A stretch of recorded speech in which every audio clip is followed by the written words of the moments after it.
And mine too. Okay, welcome to chapter 5. We're sort of out of sync, but I think lessons are uh, delineated enough so they can stand independently. Okay, the first question I haven't been here for a couple of weeks. I'd like to know if there's anything going on, any questions that you might have that either of us three could answer, either of us four. Ken is here. He's got enough expertise for all of us. And this is a good time to ask questions, particularly about chapter 3. You know, the heavy electronics questions. If you if you have questions about that.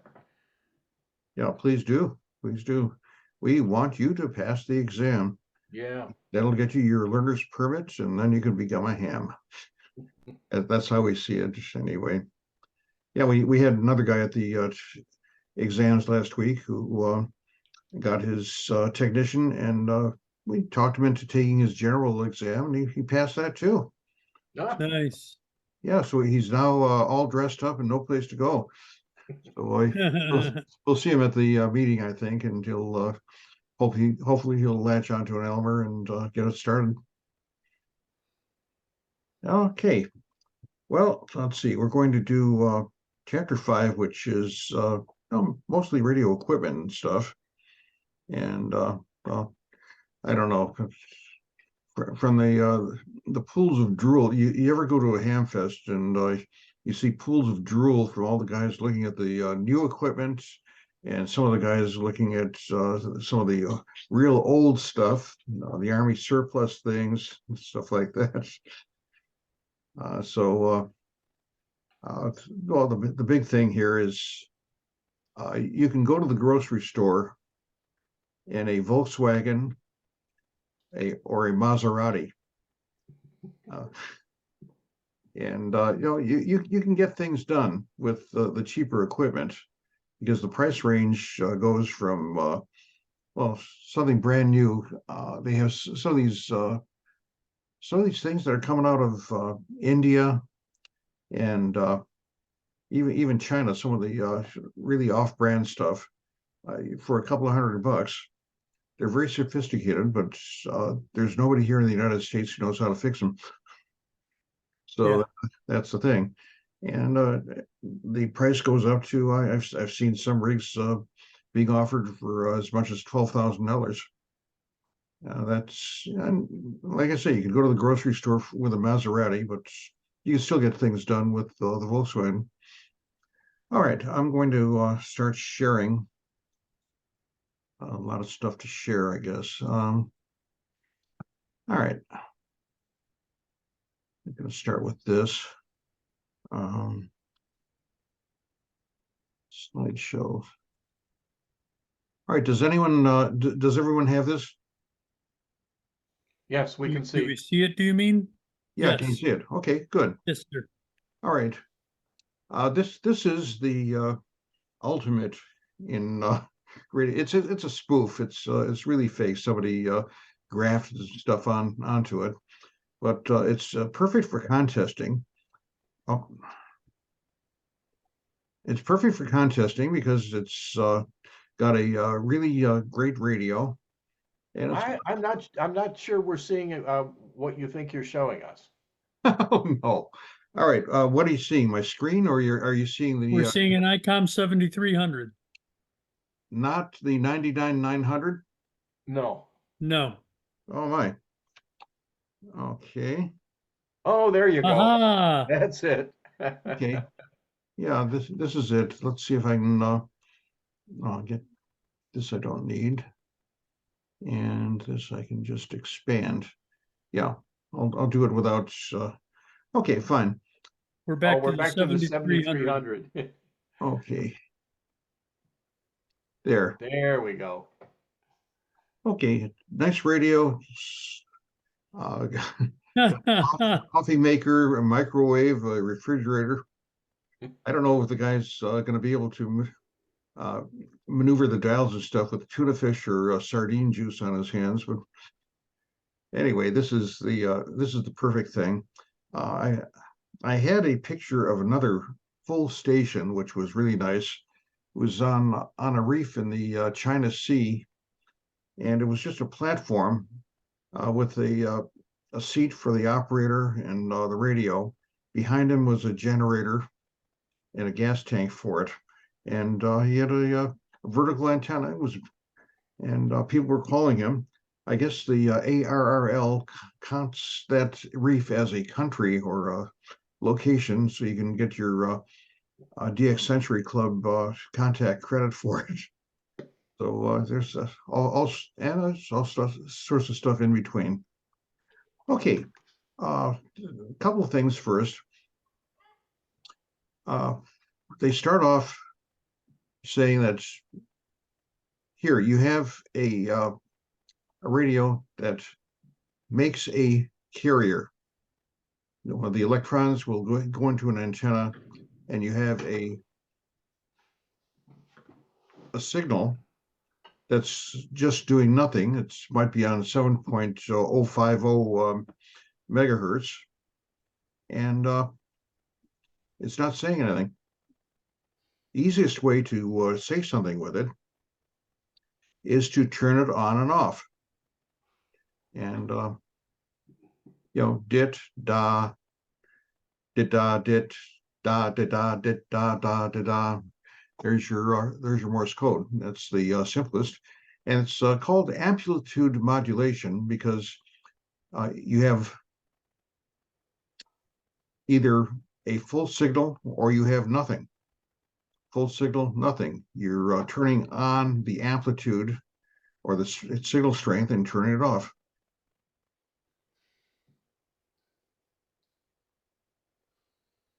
In 1906, I think it was, a fellow named Reginald Fessenden surprised a bunch of people on the East Coast. These are telegraph operators who were used to listening to Morse code. They heard violin music and somebody reciting passages from the Bible and some poetry. What Fessenden did, he had a radio transmitter.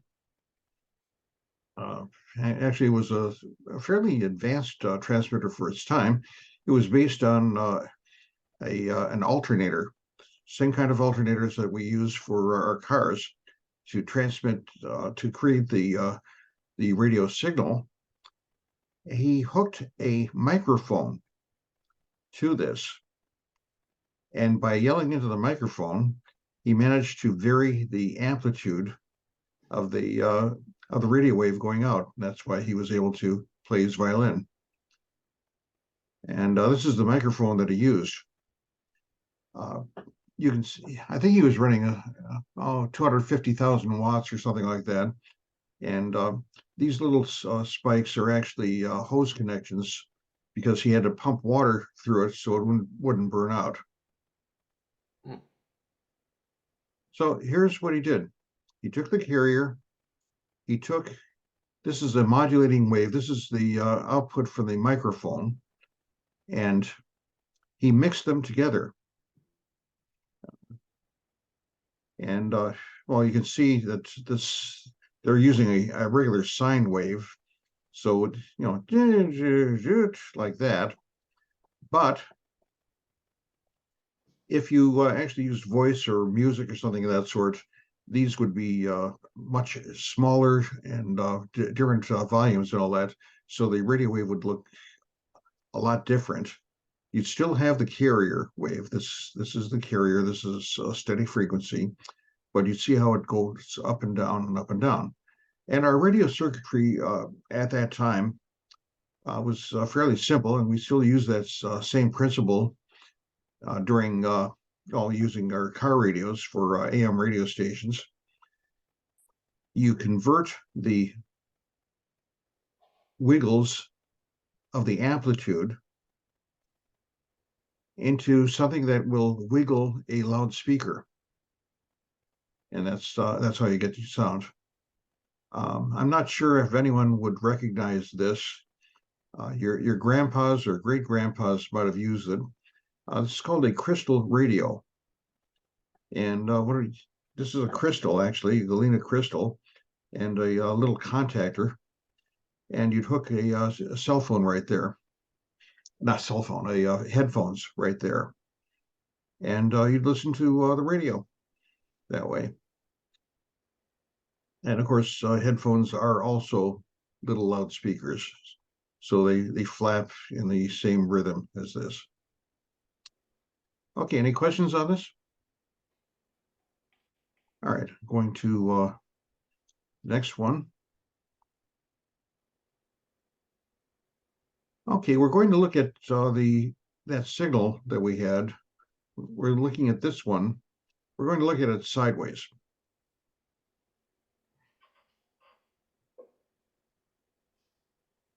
Right, 800 in the Detroit area. That's what, CKLW, or it used to be CKLW. I'm not sure where it is now. Yeah. No, as a kid, WJR is pretty close to that, isn't it? 760. 760, yeah.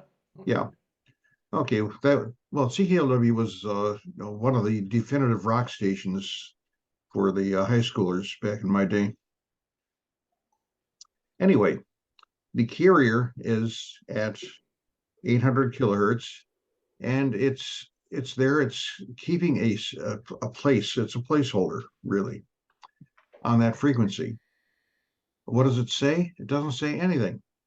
When you mix the voice side tones or music side tones to it, the music signal, you get that zip, zip. It looks like sort of like a sine wave.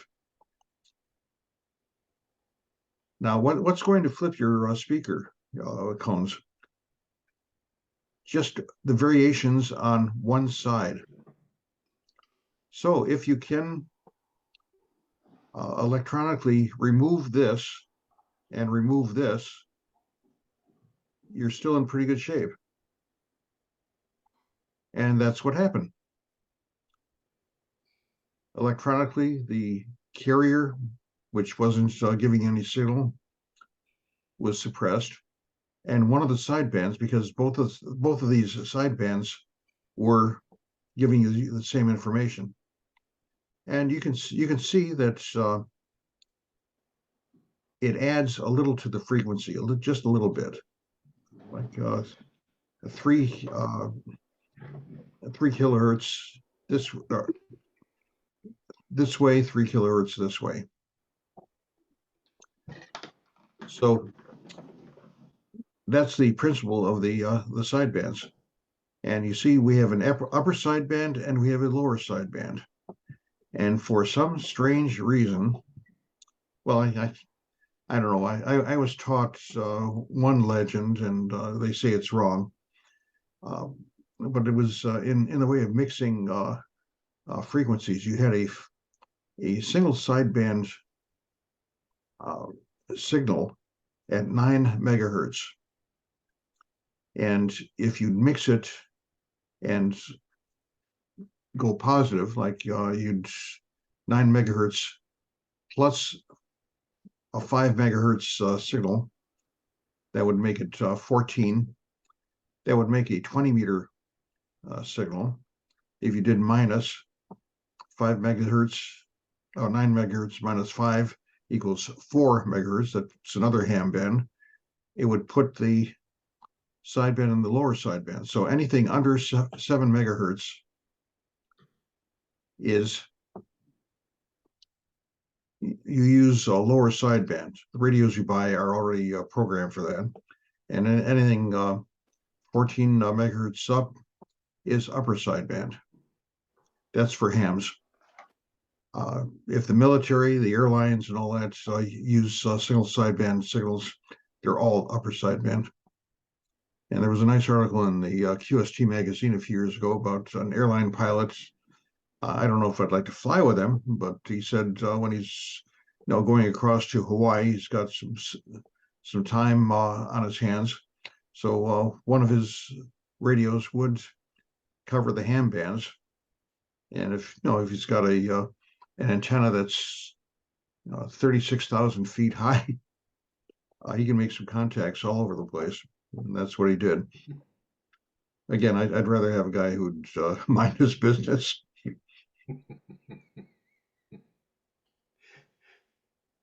Okay, that's one major way of doing things.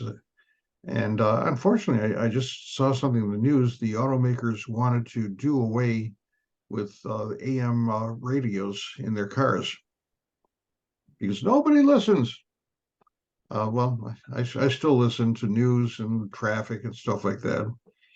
And but anyway, uh, cost of components and all that stuff for about $3, you could put both AM and FM capabilities into a radio. So I don't see the real argument here. All right, FM, frequency modulation. All right, here's your carrier. It's not doing anything. However, with frequency modulation, this is something that was developed in the 1930s. And I guess I could make a whole lecture about the wars that were between the radio manufacturers and who got on top. But anyway, here's the voice or music or whatever. And instead of varying the amplitude, you see the strength of the signal is the same. It makes the transmitted frequency wiggle and wobble. So it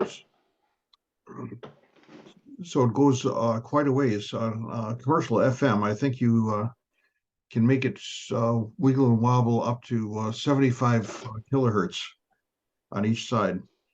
So that's so when you have that much bandwidth, you can put a very high fidelity signal there. Now you can see this is using sine waves again.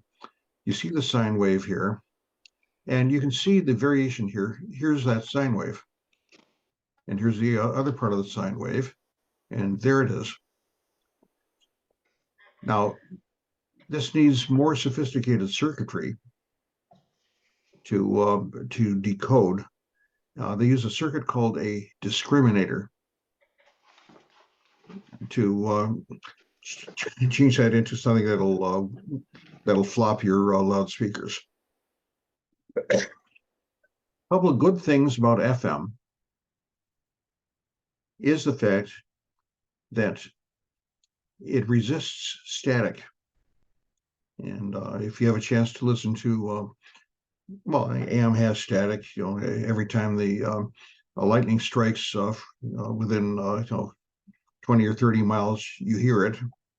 Or sometimes some kid has a car that's not tuned right, and you'll hear the spark plugs sparking, that kind of thing. But you don't hear that with FM. So the background is a lot quieter when you listen to music. One other thing, which is good or bad, is that it's called the capture effect. And what it does, if your radio hears two signals going at the same time, it's going to pick up the stronger one and ignore the weaker one.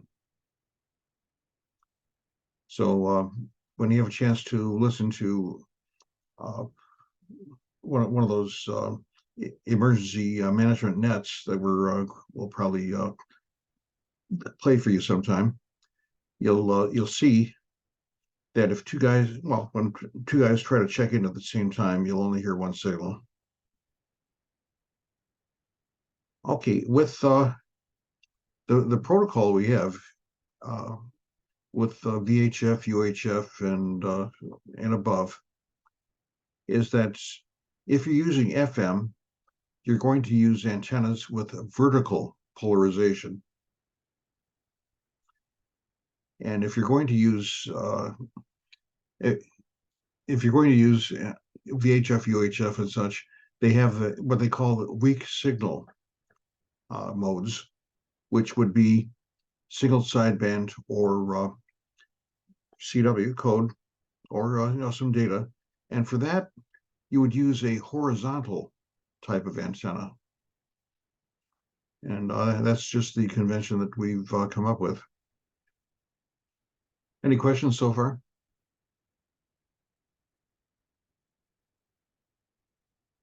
Okay, now this next one I'm going to, it's frequency shift and it's data. And unfortunately, I was not able to edit the sound file on the thing. So you're going to hear about 7 seconds of really noisy stuff. So get your hand next to the volume control, because I can't cut it off at this point. I put this thing together in a hurry. But what you're going to see is two frequencies that are very close to each other. I use the amateur spacing, which is 170 hertz.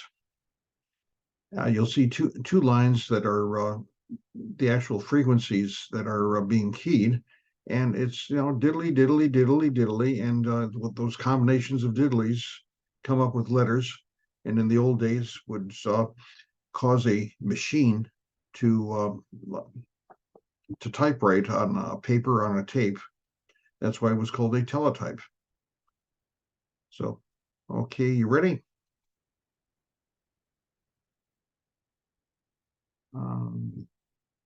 Okay, slideshow.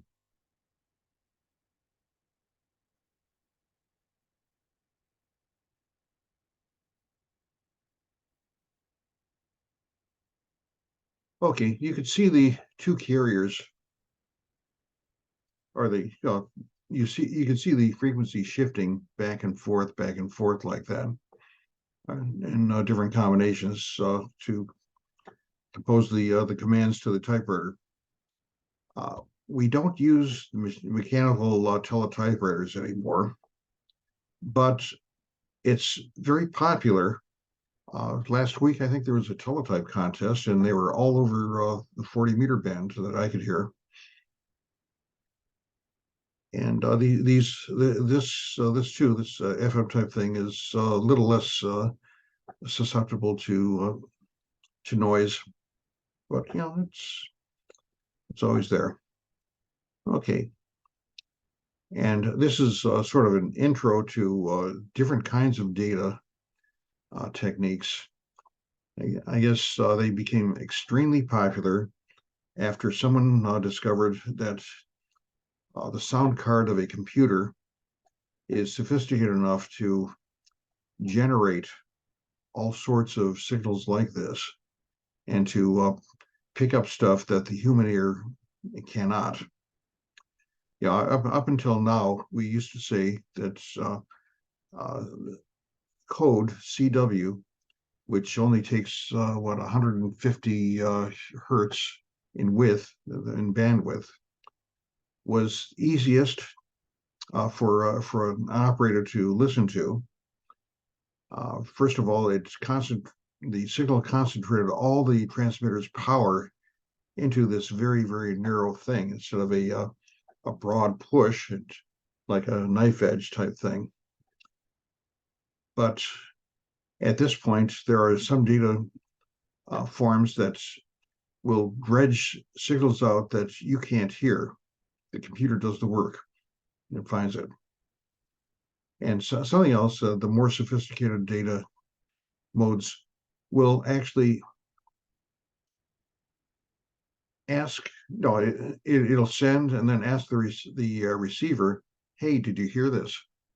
And if the receiver says no, I'll send it again. And they'll send it again and correct the errors and all, as long as it takes. There's Joe Taylor, who is I think it's an astrophysicist and a Nobel Prize winner, developed a whole set of these digital modes, and the most current ones now are FT4 and FT8. But who knows? Every week you get more news about different stuff being invented. All right.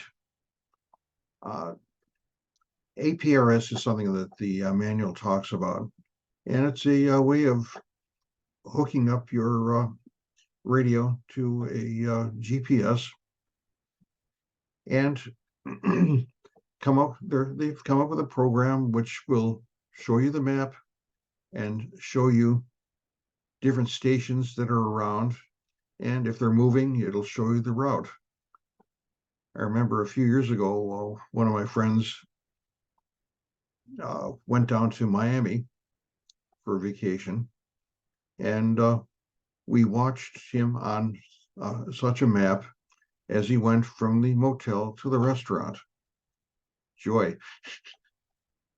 However, if you're in emergency management and you want to know where your guys are, this is a pretty good way of knowing it. And so, some of the radios have this APRS capability. Okay, questions so far? All right. I'm going to switch over, since our brains might be starting to burst. So let's talk about little radios and stuff, bigger radios. Okay. This is an old radio, but they almost all look alike at this point, and it's just about life size, I think. I picked this picture because I have this radio too. It's a Yaesu VX5. I bought mine in 2004, and it's still doing a lot of good stuff. It's mostly computer. And if you talk on it very much, you're going to notice that it gets very, very warm, because it's part computer, part heat sink, because the transistors that are making the radio signal heat up.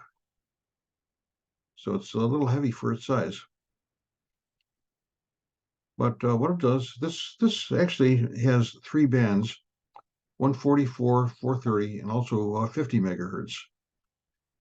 You can get others that have different band settings. I think one popular one has 144, 220, and 430. It's you can program. There's a dial on top that you can switch the frequencies, or you can program the frequencies in. It has prodigious memory, and you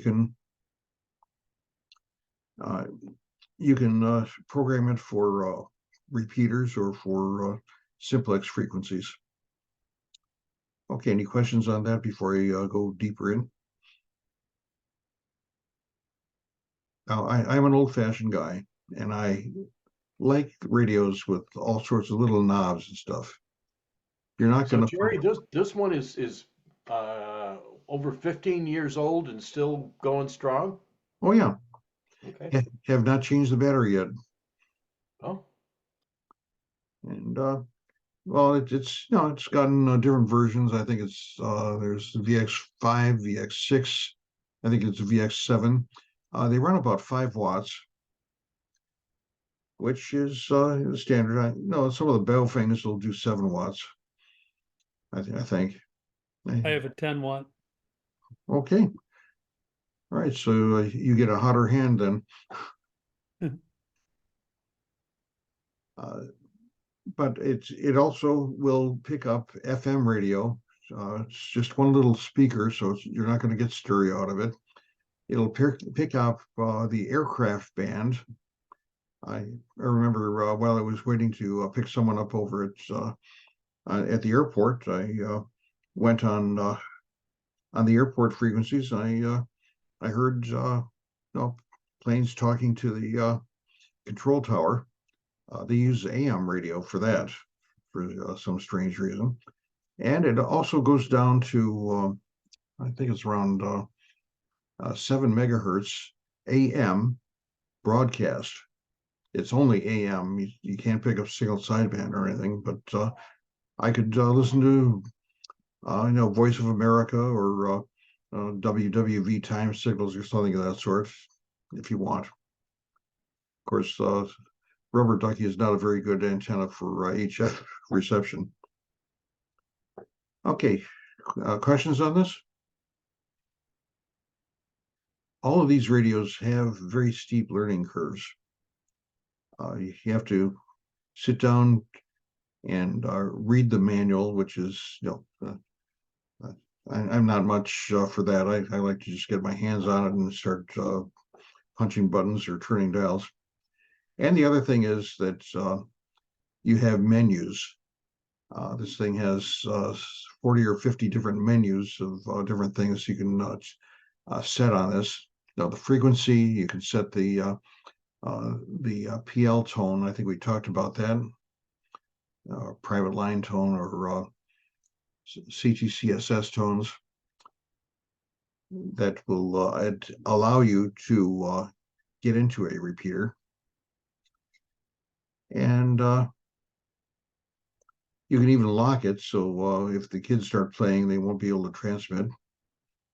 So later on, when you get into, well, you got into the regs last week. If you let unauthorized people play with your radio, you have a little responsibility too. Okay. What I always tell my students is that these are sexy, they're chick magnets, they fit on your belt and all that sort of stuff, and they're really, really great looking. Do they get out very much? No. Best you can hope for, and that's with a good antenna, is probably 1.5 miles, 2 miles of range from one radio to the other. If you have a repeater, the repeaters help, but usually a 5-watt radio is not going to get into the repeater too well. You'll be overwhelmed, or else you'll be noisy and staticky. So spend some more money. There are any number of transceivers. These are usually in the 50 to 75 watts area as far as power goes. They plug in, if they're say up to 50 watts, I think you can safely plug it into your accessory jack. If it gets any higher consumption, then you'd have to bite the bullet, get a mechanic to drill through the firewall and hook up to the battery. But anyway, these are the standard types of radios that we use for mobiles. And if you buy a power supply, you can use it at home. You can see that the faceplate actually detaches from the chassis of the radio. And they'll usually, the manufacturers usually have a long cord that will interface. So you can stick this in the trunk or under the seat and stick this to the front of the car. Something that they haven't approached us with yet, but the laws are encroaching on us. We aren't going to be able to use the microphone very much. We've gotten some passes from different authorities, but I think it's the time is coming when they'll take those privileges away, and we'll have to start yelling. Maybe we'll have to get an Alexa or something to control this thing, and we can tell it what to do. But in the meantime, you can see the mic has all the controls. And oh, by the way, these keys, some of the keys are like a telephone keypad, and you can actually put in codes. At one point, we could actually access a telephone at the repeater and dial out. Bob, I don't know if you were here when we had a case of the club where somebody was making long distance calls through the repeater. And, No, I don't remember that. Okay, but you know, no, it wasn't that much, $10-15, but still it was kind of a shock because we don't budget for that kind of stuff. Okay, so this particular one, radio, it's a 2820. Actually, it's an older radio too, but it did 2 bands, and you could see both bands at the same time. Actually, I think you could actually listen to both bands, but only transmit on one at a time.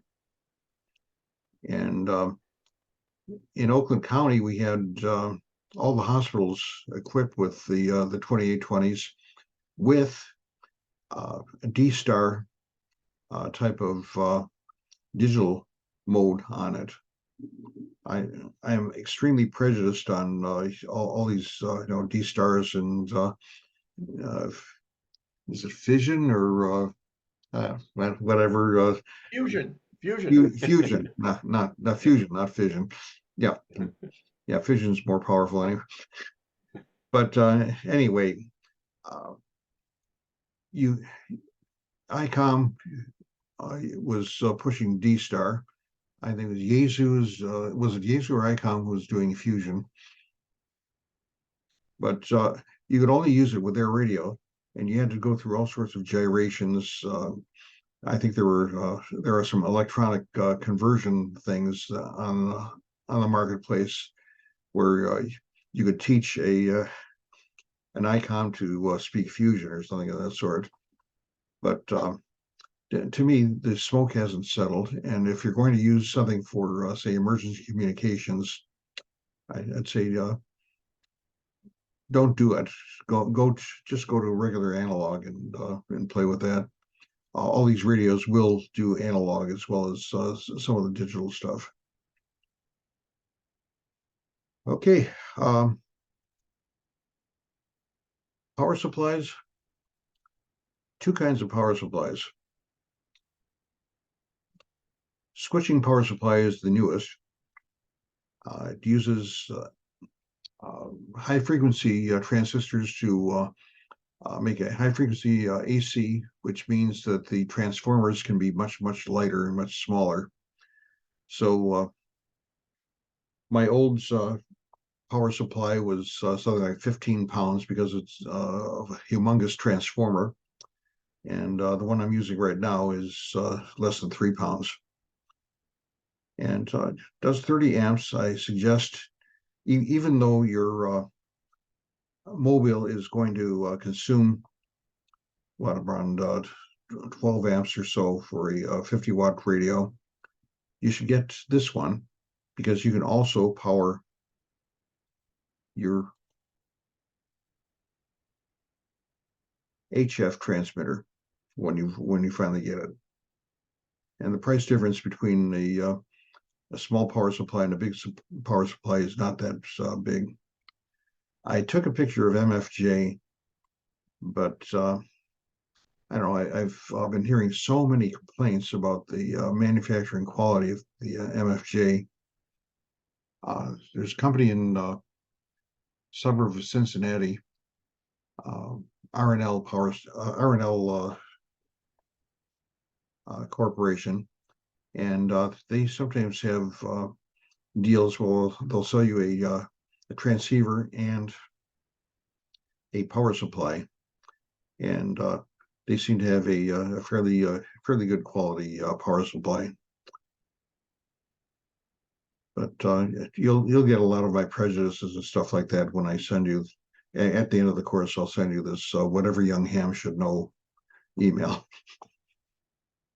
Okay, questions so far? So here's the back of that power supply, and you can see that 30 amps coming out of this. Universal computer style of plug, and a little switch. You could your choice of 115 or 220. And there's some people who have well, if they're running high power, it's a lot easier on your power system to hook that up to 220 volts, which is in your house anyway. Steal it from your oven. Okay, so anyway, these will hook up to the power cord, or I don't know. I'll let you, Mike or Bob, talk about power poles and stuff like that, but which is what emergency management organizations favor at this point, as far as hooking up power to your radios. Okay, anything else? Any questions on that? All right. This is one of the hot radios, an ICOM IC7300. And I'm supposed to talk about what some of these buttons and knobs do. See, it even has 4 knobs and a whole bunch of buttons and a whole bunch of menu items and stuff. First of all, right, Dennis, Betty, Bob, you guys have an HF radio yet? Not hearing anything, so I guess no.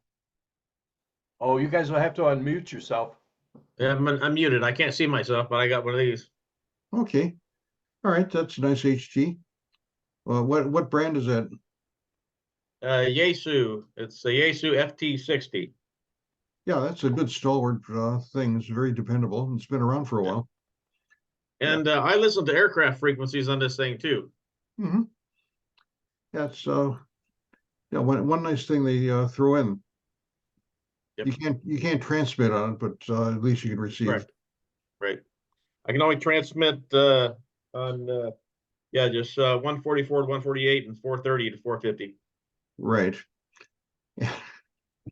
And of course, there's some evil people who will, you go to certain parts of the web, they'll say, you snip this diode or snip that diode, and you can transmit anywhere you like. Yeah, I have enough trouble now. until the FCC catches you. Yeah. Yeah, so that's it. Okay. These are going to look pretty much the same, whether it's the whether it's the Volkswagen or the Maserati. They might have more dials or more indicators, like that, like the other one that I was showing you. This thing has, yeah, it has a lot more stuff on it. It shows a lot more stuff, but it's got really good filtering. I mean, okay, let's start off with a couple of things. Number one, what frequencies does what bands does this thing actually operate on? It has a receiver that will go all the way down to 30 kilohertz. Not a heck of a lot out there. I think the WWV time signal that's supposed to calibrate all the wall clocks, I think that's down there around 60 kilohertz. And I've heard some aircraft beacons, airport beacons that guide planes down to the runway. In Europe, there are still a couple of radio stations that operate way down there, but not a heck of a lot. And we actually have ham assignments on what is it, 137 kilohertz and was it 460 something kilohertz. So if you have an antenna that's going to be long enough, and they're long, then you can play with it.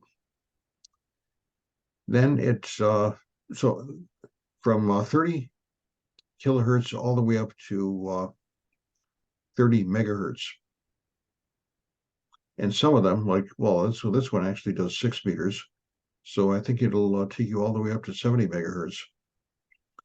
You can only transmit on the ham bands, unless you know which diodes to snip. And the nice thing about this is that it has this panoramic display. This actually listens to all of these frequencies within range. So in this case, it's 7.0 to 7.030. That's programmable. You can do the entire 40-meter band if you want. And it's showing you who's on, who's transmitting. With these little burbles and all that, somebody is sending code. And you get farther up, and someone might be sending teletype or some other digital mode like FT8.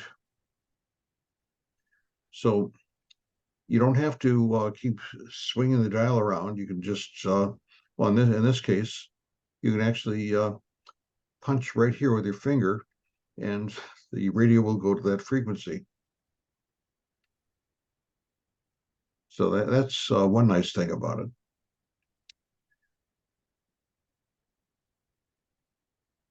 The second thing is that, well, this is VFO-A. We have two variable frequency oscillators, which means that you can switch from one frequency to another. Now, I'll tell you about one application that I use quite a bit. When you're trying to contact a hard-to-find station, say Indonesia comes on, usually you have hundreds of people trying to contact that one station. If they're all talking on the same frequency, then that Indonesian station is going to be swamped. So what he will say is, okay, up 5 or up 3 or something like that, which means that keep his frequency clear, but do your transmitting 3 kilohertz or 5 kilohertz up from where he is. And with this split function, you can actually do that. You can receive on one frequency and then transmit on the other frequency. And if you punch this button, you can actually hear the transmit frequency. And if he says, okay, W6ABZ, you can listen on that upwards frequency area for W6ABZ's responses. And then you can zero in on him. And when he's finished, you call him on that frequency. And the Indonesian station is probably listening on it, and you'll have a better chance to get a contact. Now, of course, the downside of this is that if you forget that you're on split and you decide, I'm going to go up to 14 megahertz, and you start transmitting, and it's going to start transmitting at 7 megahertz. So you're screwed. So make sure that the buttons are right. Okay. Any questions on that? All right. I've never used that. That's interesting. It works So- fine. It works. So he stays and listens on one frequency. No, he stays, and so everybody can listen to him. Okay. And he tunes the frequencies upwards, and whoever's up there that he can hear and wants to contact, he makes the contact. That Okay, keeps his so- frequency clear. Okay, so his rig will listen on that other frequency. Yeah. Okay. Mhm. Yeah, he's set in exactly opposite to what we are. We're listening to him and transmitting upwards, and he's listening to us and transmitting downwards. Now, is there any way you can tell if someone is doing that without them telling you? Not really. There's Okay. always some guy who's a little clueless who will start transmitting on the guy's frequency, Hmm. and so someone else is going to yell at him. Yeah, that's the etiquette of HF DX pileups. Yeah, so that's both in the CTCSS and the DCS operation. Nope. Trying to clarify.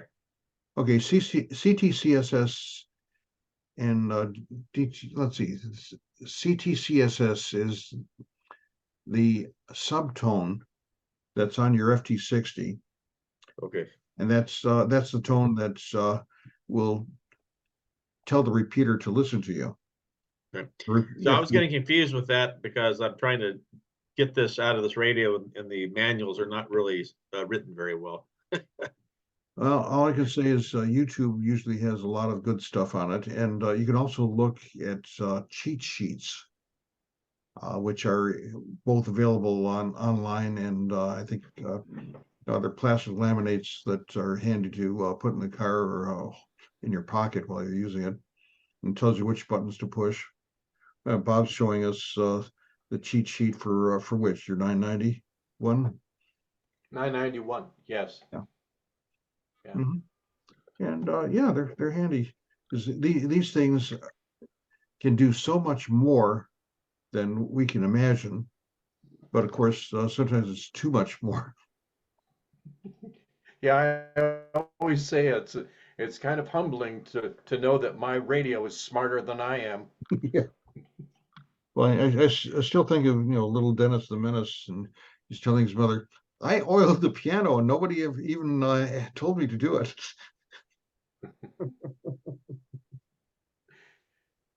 Okay. All right.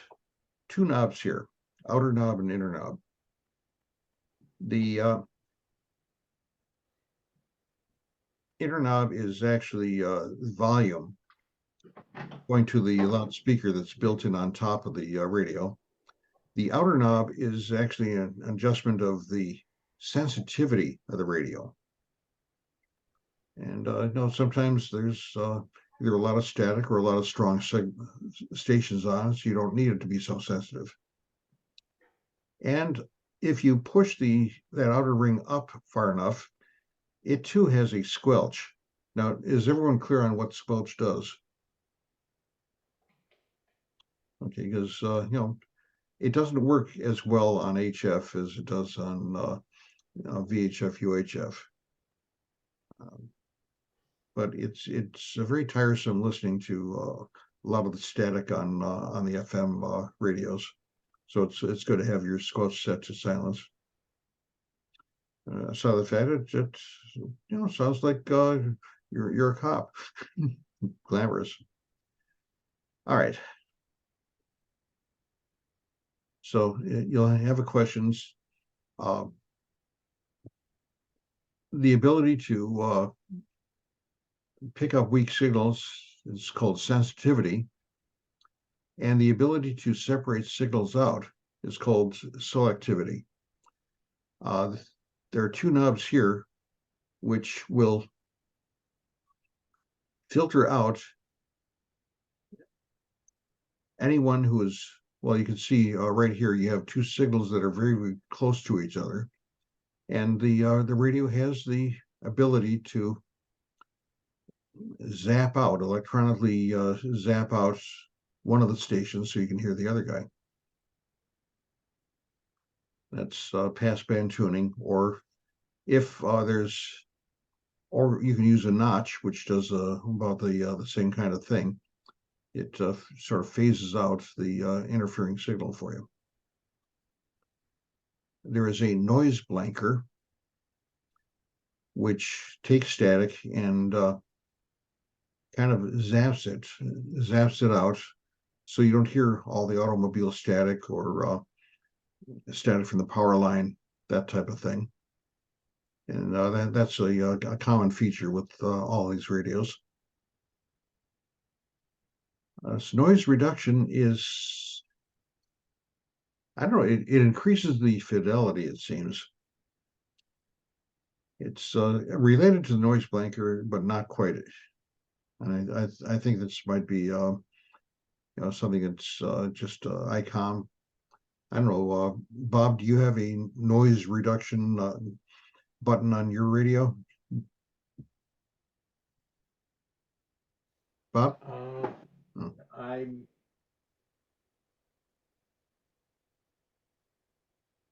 You know what? I don't have a button, but it may be in the menus somewhere. Mhm. I've got, the 991 has got, a whole slew of different menus. Yeah, they all do. That's why they're smarter than we are. Yeah. Okay, well, Anyway, it seems to increase the fidelity a bit. This preamp button that increases the sensitivity. There are two stages of increased sensitivity, stage 1 and stage 2, and you can see on you see that you have a dark background on the panoramic display. When you punch the signals are shown as the light traces. If you punch the preamp button, stage 1, you'll probably see the background lighten up because it's listening more sensitively. And if you punch it to preamp number 2, it'll almost get white because it increases the sensitivity that much. And on some bands, the lower bands especially, doesn't do any good to go all the way up to 2. I mean, it's just like Spinal Tap saying our knobs go to 11. Okay, so that's some of the things. Okay, a couple more buttons. This just turns the transmitter on and puts radio frequency signal out. You can do the same thing with a microphone and just clicking on it. There is a built-in tuner in this radio. So if there's a mismatch of if the SWR is more than up to 3 to 1, it'll bring it down to closer to 1 to make the transistors, the output transistors, happy, so they won't blow up. Vox and break-in. Have we talked about Vox at all? No. No, I haven't. I don't think Mike has either. No. No. Oh, okay, Vox. All right. In the early days, someone put this thing in, and you'd hear guys go, this is W9NPI. Roger that, and all that sort of thing, because your voice would actually cause the transmitter to switch from receive to transmit. There were two problems which have been solved. Number one, what if the microphone hears what the radio speaker is saying and starts switching itself on? So there is actually an anti-Vox control button, control in the menu. And you can adjust the also control to adjust how loud you have to talk to activate the Vox. And it also doubles for break-in, which means when you press on the key, it automatically switches from receive to transmit. If you don't have the break-in on, then you have to use a foot pedal or something of that sort to switch thing, or hit transmit to switch from receive to transmit. And this can go, I can do 40, 50 words a minute. I usually don't transmit that fast, but I can transmit that with a break-in. Okay. Some of these other things, other buttons are kind of interesting too. And this is what you're paying the extra money for. Number one, I complain about it, but I also use it anyway. It has a recorder, both for voice and for code. So I record a brief message. So when I'm working a rare station, instead of having to yell my call over and over and over again, I punch one button and it says W9NPI. Who's that? W9NPI, W9N, W9NPI. Do it over and over until he gets it. And of course, the second button after the guy says, "Oh, W9NPI, your signal is 5.9," and I punch my button and say, "Oh, you're 5.9 too in Michigan. Thank you." And that's a complete context. And I complain about that because I'd rather chat with people. And you can do about the same thing with the CW setting code. And I can adjust the speed at which this thing is. This also has a keyer inside. So if you get a set of paddles, there's a jack in the back that you can plug in and send your CW that way. So all manner of good things in here. And this thing will analyze your signal or the signal that you're receiving. You can criticize the guy, "Oh, you're overmodulating," or this or that. And it will also check your SWR. I don't know how legal that is, but it sweeps the whole band and will give you a graph of what the SWR is at any point on the band. You know, with when you're in VHF, UHF, and higher, it doesn't matter as much because the antenna bandwidths are very broad. But I know that when you get down to 7 megahertz or even 3.5, you have trouble because the band is so wide. It's half a megahertz. The band is so wide that the SWR might be good at only one portion of the band. So it's up to you to make sure that the antenna is efficient at the part of the band you work at. Because if I adjust the antenna, it's 132 foot long dipole antenna. If you adjust it so it's has low SWR at the low end of the band where the code guys are, then by the time you get up to where the phone guys are, it might be 3 or 3.2 to 1, which is not going to make your transmitter happy. So that's okay. That's the story there. Oh, this thing is an input for one of those memory thingums. What do they call them? Memory card. So this remembers all the settings and things of that sort, and all. You can also record the QSOs you make and things of that sort, and all sorts of good things in it. So that's pretty much what this does. This little speech thing, your choice. It will tell you what your frequency is in English or Japanese, or you press longer, it'll lock the radio so the kids can't get at it. Jerry, is this a $3,000 rig? No, they're selling them for about $900 plus tax. Oh, wow. I mean, that's an awful big handful of radio for a decent amount. Well, yours I think is about $100 more, something like that. And this 7300. While I love it, it's I think it came out in 2016 or thereabouts.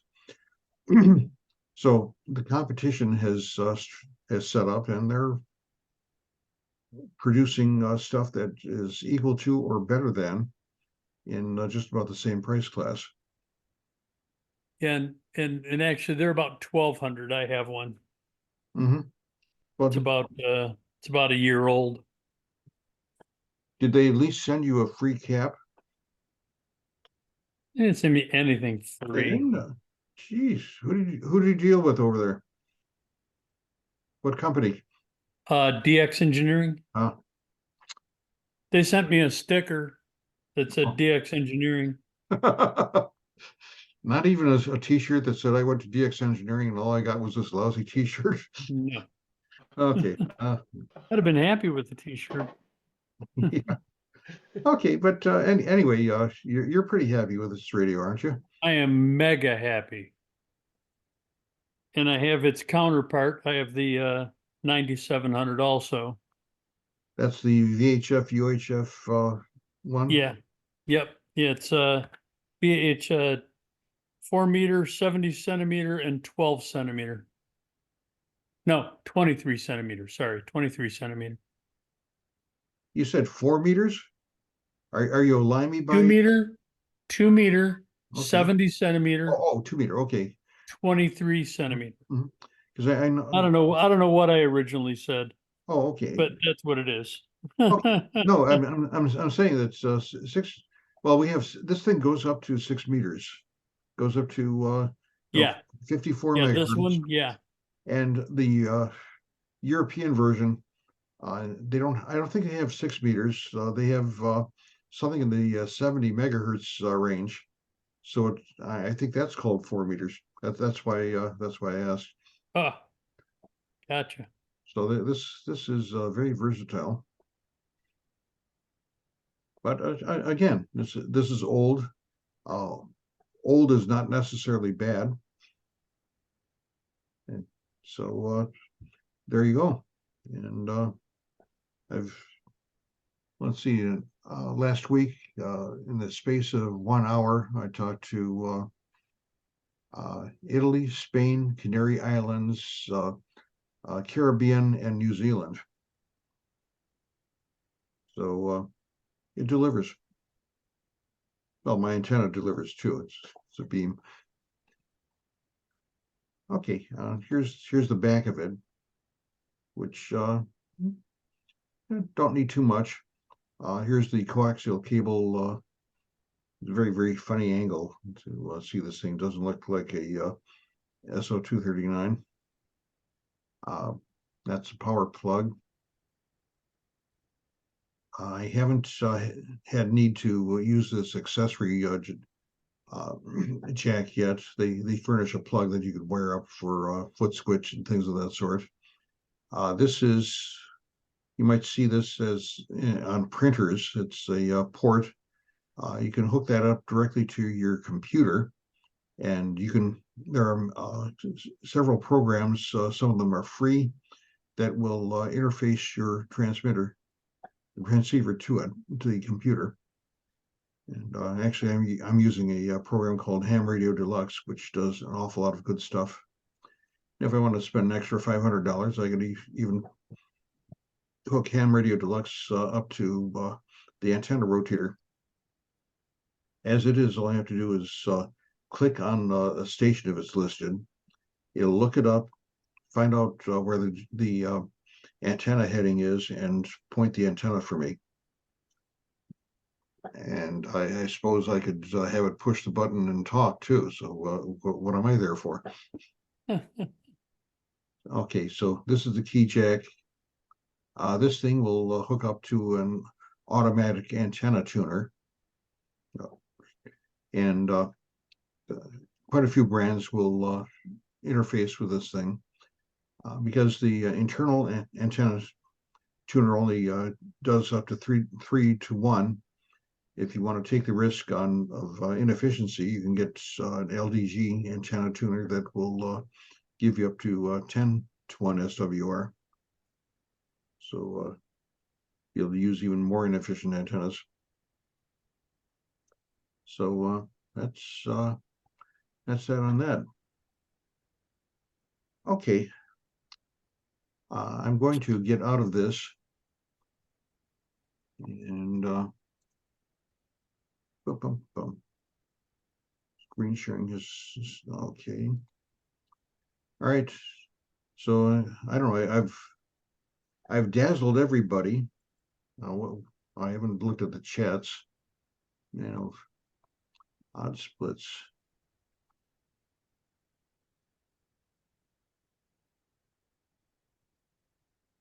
Jesus speak as odd splits operation. Okay. And- Okay, Yeah, that was the split tone, the split operations. It's not the CTS, CCSS or whatever, or CTS split tone. oh, It's you kind of have to dig for it in the manual. yeah, well, on the CTCSS, you can actually program most of these transceivers, so it will only your receiver will only respond if the transmitter or whoever's transmitting to you has the CTCSS. That's if you're I don't know. I guess if you're only talking to your wife or kid or something like that, and you don't want to hear anyone else. So, Dad, that kind of thing. All right. I think the motivation for that was so they could they could have more people on the same repeater and maintain privacy between the different people conversations, I think. There is no privacy. This is amateur radio. Well, there's Motorola fooled everybody for a while. Yeah. oh, no, actually, it was very useful, and it's useful here even today, because there are some of the repeaters in the Detroit area which share the same frequency set as some of the Canadian repeaters. And I know when I was living in Chicago, there was a repeater in I think South Bend, Indiana, which shared the same frequency set. And sometimes, if you had the right band conditions, sporadic or really brain burp. Bob, what is that when the warm layer is above Oh, the inversion, the temperature inversion. Yeah, temperature inversions. Sometimes you get a very long skip, and mobiles that were trying to talk to Indiana. Yeah, they were trying to talk to the Indiana repeater, but they were wafted into ours, interfering with us. So by putting in different frequencies, these PL frequencies, we eliminated that problem. So there's use for it, not just because we're snooty. Okay. What else do I have in my bag of tricks?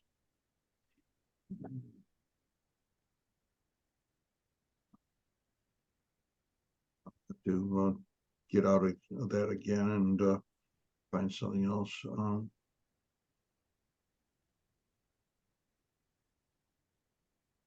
Okay. Stop share.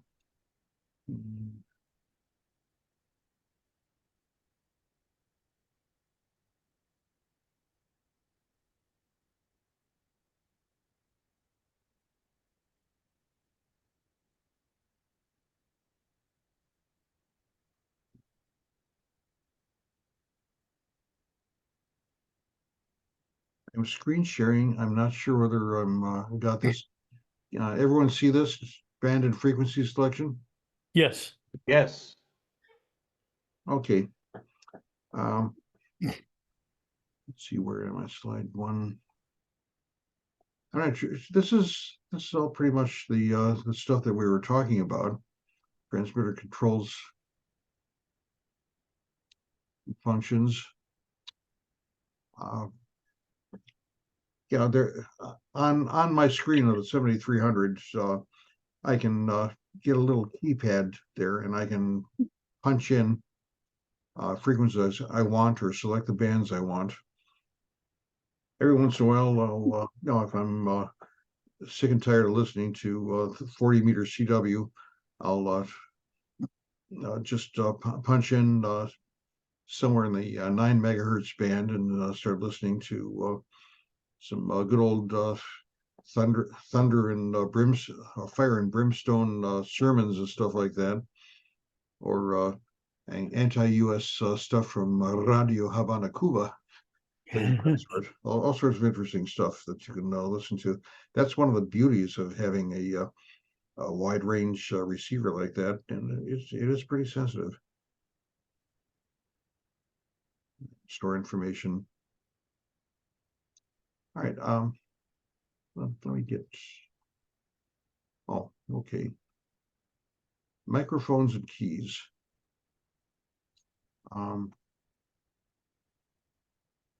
Okay, there are microphones and microphones, and again, it's one of the big things. One of the big things about radio. How much you got in your wallet, kid?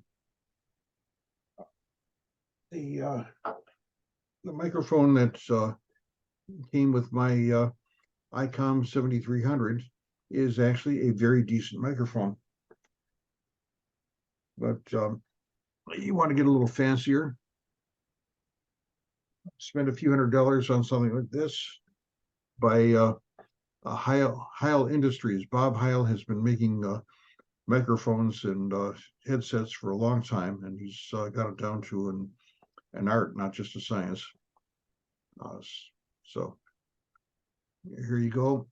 The only problem, well, my daughter bought one of these things. She didn't like it because it was messing up her hair. And the only other thing is that now if you're a family man, you can't hear the kids fighting or your wife saying, "Hey, dinner's ready."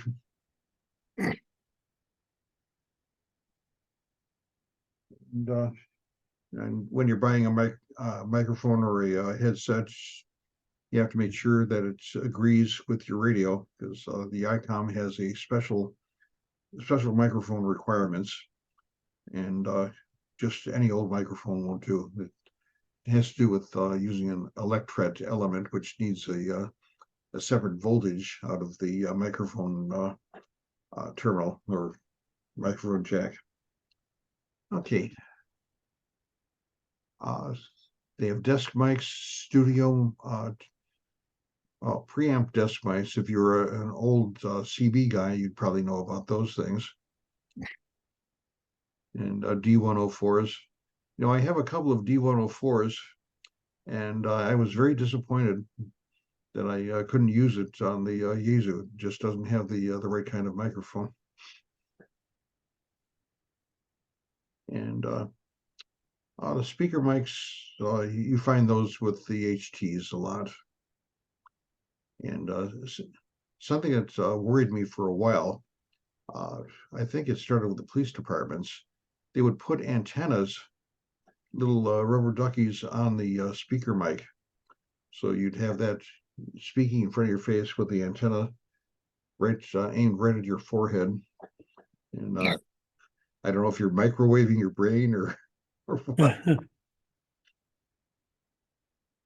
Headsets, boom sets. You know, how much money you got in your pocket?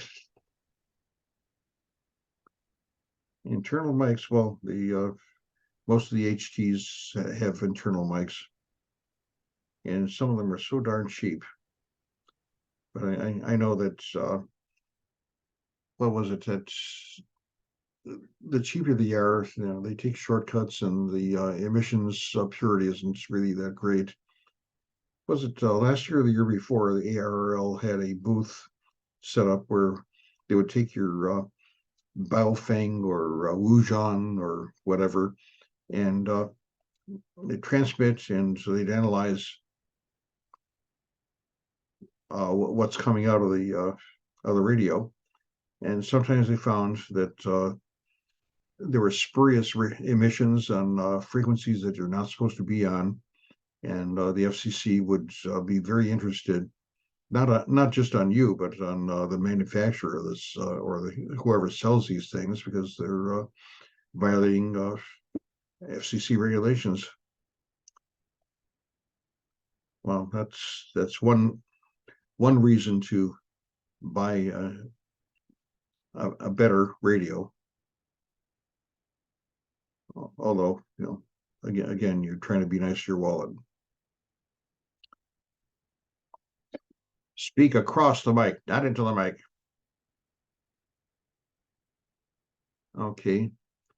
And Right. Of course, push to talk, or Vox. And remember, there is an anti-Vox. Vox delay, I've never used it. And all I do, I guess, would just go, this is W9NPI.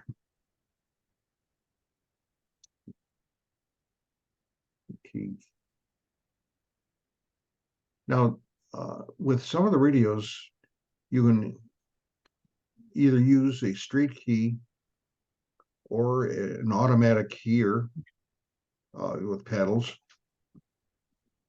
or well, I have my old Bug, semi-automatic key that I've been using since 1960 thereabouts. Okay. Well, we're talking about all my good stuff there. Now, one thing about electronic keyers, well, I don't know, did I don't know if I got into this thing about using straight keys and bugs and things of that sort. When you're hitting the key like this, back in the day, they used to call it glass fist, and we call it something else. It's that syndrome they call it, Bob. Carpal tunnel. tunnel? Yeah, carpal tunnel syndrome. Yeah. And that's from doing this. So the old railroad telegrapher decided to invent something. First they had side swipers, which were just rolling back and forth, which is nice. But he came up with something that automatically made dots and dashes. He couldn't sell it because the Morse code operators needed dry cell batteries to use it. And they didn't want to, the railroad companies didn't want to pay for the batteries. So he came up with a mechanical one that he called the Bug, and they're still selling them. Okay, we got into all this other stuff. Oh, attenuator. Just in case things are just too loud. It's like putting a resistor in the antenna line and desensitizes things.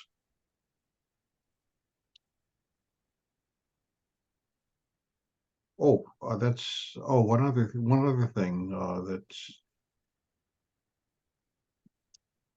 right. I don't think there's this is not in your pay grade, but they have something about desensing a radio when you're using FM. And if you start looking at satellite communications, the instructions are to use minimal power, because if you use high power, it's going to desensitize the receiver, so the next guy who's using low power won't get in. Okay.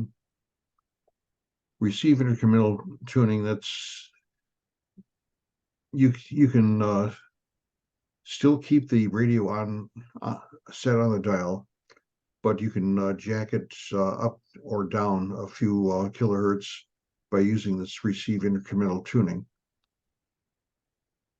And you access that on a menu or by a button. And yeah, it's called fine tuning. Now, in the old days, we used to call that band spread. You have two dials. One was kind of a rough, and then the other one was very, very fine, like vernier tuning.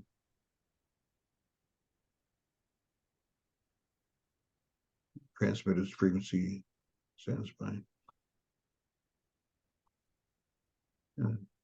Transmit incremental tuning had the same thing.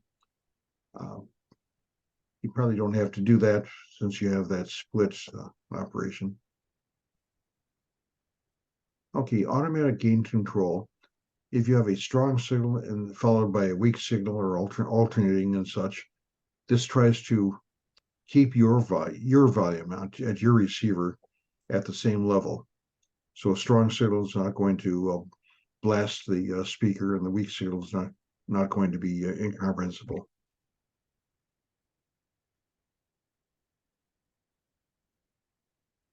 Last. And it goes fast or slow, depending on what you're operating. And as I showed you, the amplitude on an FM signal is the constant, it's the same.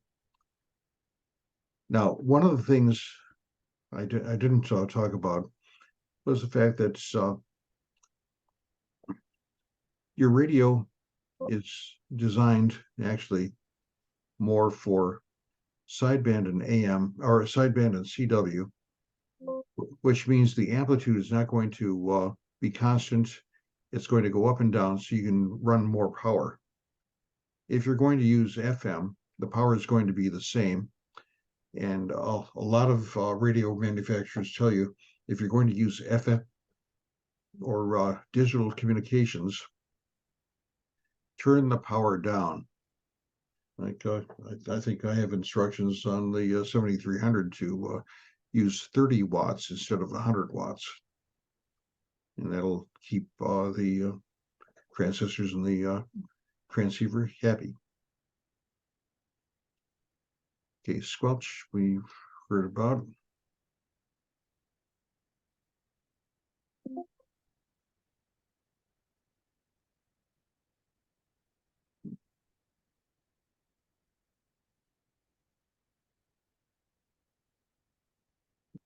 Well, that's all the stuff we talked about. All right, now don't be shy. Yell or send another chat or anything of that sort. Can you go back one screen Okay. just to the? I just want to look at what you had for the.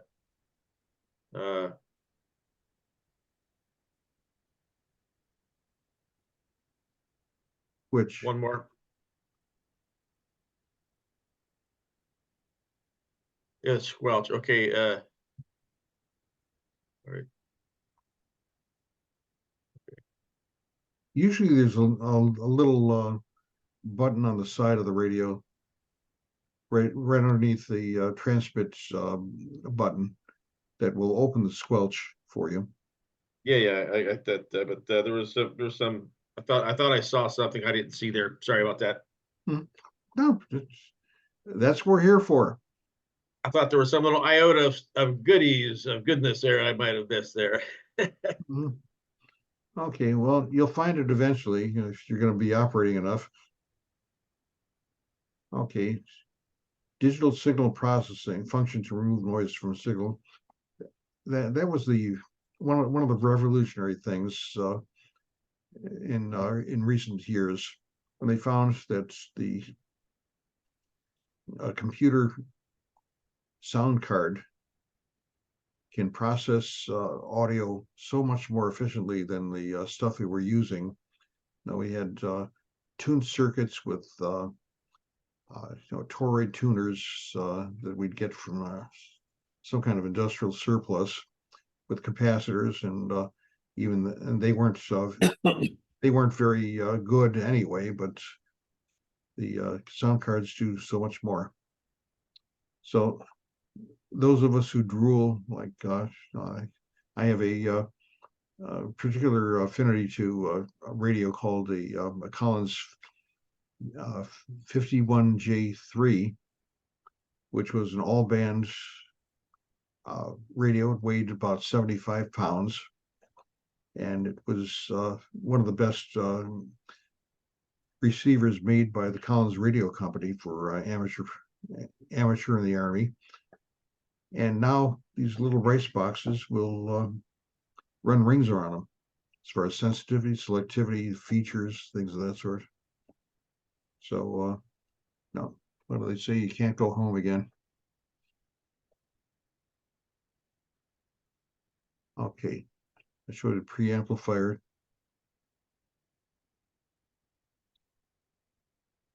Oh, meters. All right, does everybody know what S9 means? And when someone says 5.9, or if they say 3.9 or something like that, or 3.99? Are we clear on that? Anyone? Okay, Probably not, Jerry. Probably not. okay. Because everyone says 5.9 anyway. All right, readability and signal strength. And then if you're using CW or code, there was another one, which was the quality of your signal. So readability was on a scale of 1 to 5. So if you're talking to some guy and he's fading in and out, then the readability is not that great. So you might give him a 4 or something like that. If it goes below 3, it's not worth listening to him.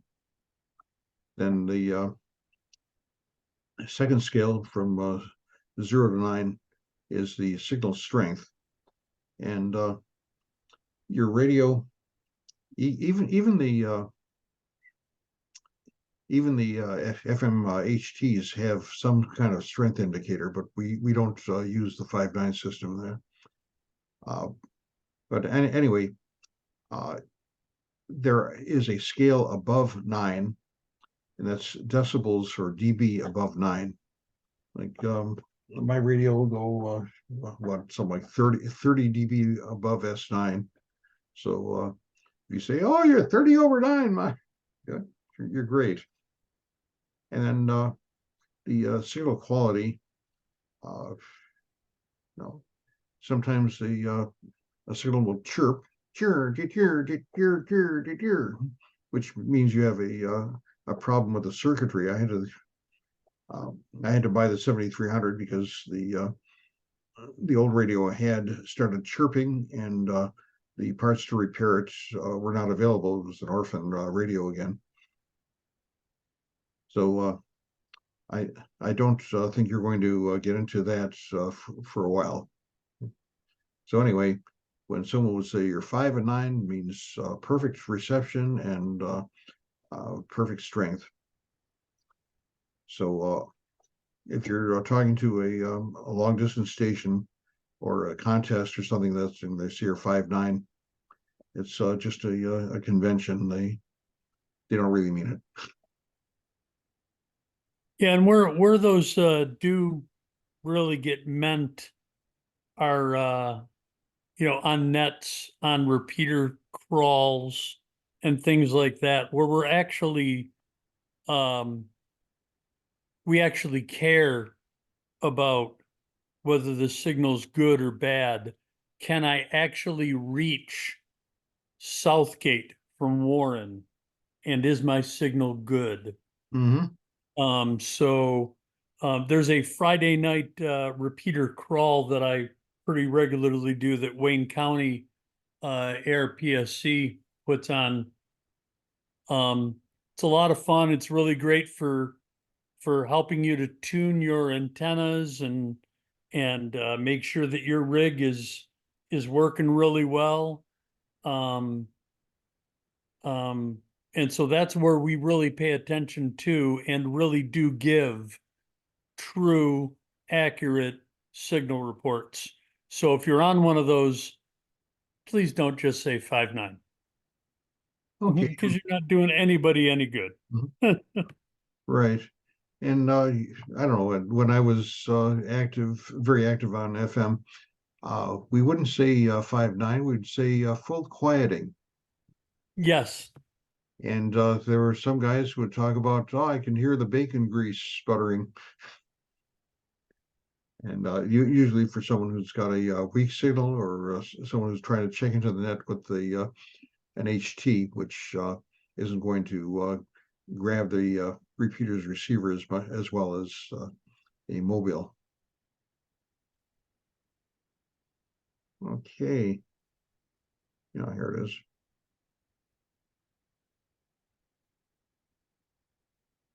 Okay. And there are some really nice shortwave radio general coverage receivers, which are built especially for that. You know, Drake had a real good one. Bob, you probably know more about SWL receivers. But, I think we may have covered it. So some of the shortwave stations are very happy to get your reports because they have a lot more control over their antennas and the areas that they cover than we usually have. So if they know that they're broadcasting to India, and you come up and say, oh, you have your 30 dBs over S9 here in Detroit, then they're going to say, hey, did somebody actually switch the antennas over?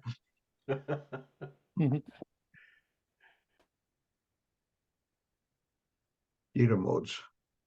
I'm not as strong on data modes as some of the guys in the club, but I'll do my best, and you can ask some of the club members at the meeting tomorrow if you can make it. Oh, that's right. The meeting's tomorrow. Thank you for saying that. Yeah. Okay. Now, some of this data some of this information is a little on the old side. I know when they started talking about PSK 31 and didn't specialize in FT8 because PSK has been almost entirely superseded. Anyway, specialized modems, TNCs. I'm not sure whether we're using some of these. Okay, RIDI, PSK, MFSK, it's Packet Radio and Pactor. I don't know. Does anyone still use that? I know there's don't- still some packet going on because when I first got my radio, I went, what's his packet stuff? Mhm. And started reading up on it. And, it was a Kenwood Mobile that I had as my base station. Mhm. And I started playing with some packets and was sending and receiving, other people's packets. So I know that at least is still going on. I know that this is one of the Yeah, first. isn't some of that used in APRS? I believe it might be, yeah. But I remember that this is one of the first modes that we had that would actually do automatic error correction. Now, it would ask the receiving station, did you get it? And if it said no, then it sent it again. Okay, International Morse. Well, that came into existence back in the 19 teens or thereabouts, because before that they were using what the telegraph operators used, which was more of a mechanical click, click, click, click, click, click, instead of deet, deet, deet, deet, deet. And of course, there are different Morse codes. I'm sure that French Morse code is a lot different from German or Russian Morse code as far as some of the characters. For instance, we don't have in English, we don't have a ha sound that is very common in German and Russian. Okay, APRS. As I say, you want to watch your friend drive from his motel to the restaurant. There you go. And WinLink system. Are we talking about mesh nets and stuff on that? Because the manual talks about mesh nets, which is actually you can use wireless modems that are designed for their assigned frequencies, but since we're hams, we can operate them on ham frequencies, and that's a good way of linking a lot of stations in a large area. I know they've done it for ham fests and things in large arenas. And I imagine it's going to get better and better. Okay, error detection. Did you hear me? No, I'll send it again. Radio teletype just sends it and you receive it. The PSK is too. PSK is actually a wonderful thing. Well, same thing with the FT8, comes from the same source. It's a way of jamming at least 20 signals into the same space that a single sideband frequency occupies.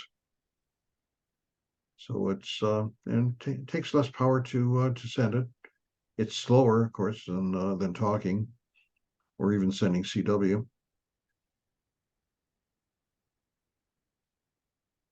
Okay, I haven't done any of this, I'm afraid.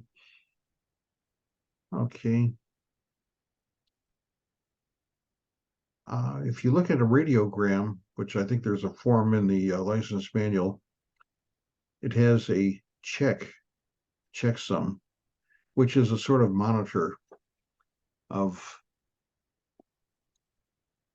how accurate you send the message. The checksum is actually the number of words in the message. And if you count up the words of the message and it's different from the checksum, then you know you have a problem. That's retransmission for the. All right. Okay, I have a fake exam that I sometimes pull on people, and it's like, all right, the blank is used to talk into the radio.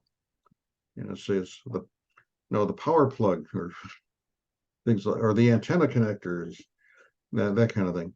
So this is how stuff is pretty much set up with a 7300. All I have is this one line going into my computer. I don't need a TNC. I don't need an audio interface. It's all handled through this one line, which is really nice. When I'm using, there's a contest program that I use. It's N1MM Plus, and I use a different line to go into the keying jack because it will actually key the transmitter. All I have to do is type in the other guy's call sign, punch a button, and bing, make the contact. So anyway, audio output from the transceiver will go to the audio input of the computer, and vice versa.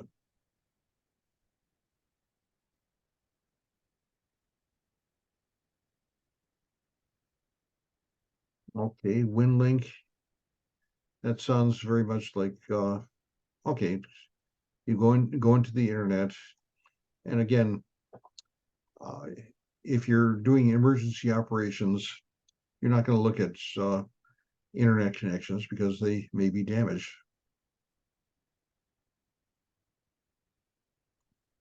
Okay, APRS. Yeah, it's much clearer than the map I had. But this is really good if you're an emergency manager and you want to know where your guys are.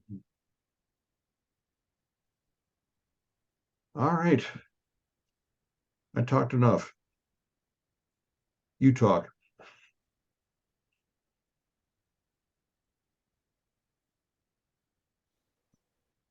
Stop shit. Okay, you guys talk. Tell me what's on your mind.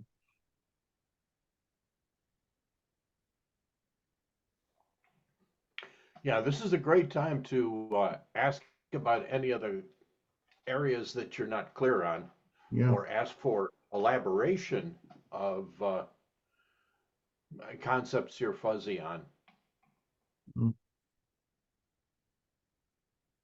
Well, if not, then just keep on taking the exam so you can automatically get your license, and then you learn.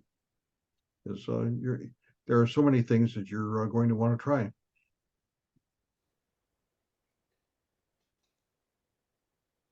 Okay. All right. Well, in that case, next week, next week I'm up and I'll be talking about licensing regulations. It's not a sexy topic, but it's stuff you've got to know for the exam. Absolutely. And And it's stuff you got to know just anyway. yeah, You and don't want to it's get in trouble. yeah. Well, Chapter seven is one of the well, I think it is the shortest chapter, and I think it's the easiest chapter in the book. So I'll also be ready to go over some of the other earlier chapters a little bit. I'll pick and choose some stuff that I think is particularly uh, not necessarily interesting, but that you need to know for the exam. And so, um, well, and mhm. I think I may pull up some questions and go over some test questions from some earlier chapters. So, Okay, well, so this will be pretty germane. A week and a half ago, I got a call from a guy. Hey, my license expired. How long ago? Year and a half ago. Good, because yeah, you you could renew it without having to take more exams. And so I sent him all the information and an application so he could do the thing. Oh, the kicker here was that he did not have a computer or an email address, and, Ooh. oh, and of course not. Yeah, of course nowadays, hey, and come on, join the 1990s. yeah, Yeah. Yeah. yeah, well, the ARRL webpage said you have to have an email address so the FCC could contact you. So go to a cousin or someone you could trust and make sure that you have a way of contacting them. That kind of thing. So yeah, there's a lot of stuff to it. All right, I'm going to Okay. turn off the recording if I can find it. Where did it go? Oh, stop.